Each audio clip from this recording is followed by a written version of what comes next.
rather than a case-by-case approval process where these processes take years and years. I mean, now most companies aren't even going to try to get something started because there's no point. Yeah. If you meet a criteria, would that be a way that it would solve the issue?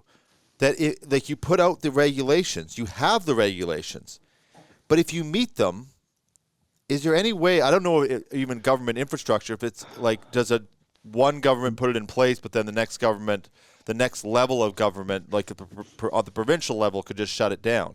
I don't know how it all works. But what I'm saying is, like, okay, if you want to build a car, if you meet these regulations, you can build the car. You don't have to get approved by the government to do it. It's just you have to align with what the regulations are. But that's not what it's. That's not the way it is in minerals. Tell you what I would do, okay? And I'm never going to run for office for a number of reasons. Background, one of them, but it was just charge, no convictions.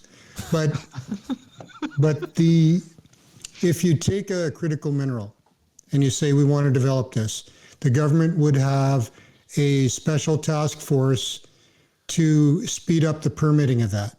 You would still have to meet all the environmental requirements, but you've got a special group that's looking at it and it's prioritized these minerals. The other aspect of it is funding.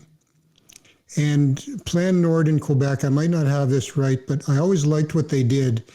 Rather than just giving money to people, they said, as a province, we'll invest. Okay? So we will become shareholders. So if the mine makes money, we get money back. And that makes all kinds of sense to me. So you've got a critical mineral. You put a special group together to process the permitting. That doesn't ease the permitting. It just means it moves faster. And you consider funding that as a shareholder. So it's a task force. Well, how is it done now? Easy for me to say that, but how is it done now? You have a better idea of it than we do. Like there isn't some sort of task force. Government aren't. In general, the government isn't. Sometimes the government will provide subsidies, bursaries, tax relief. Like some of the things that have happened in Ontario recently, tax relief for some of the big manufacturers to locate here.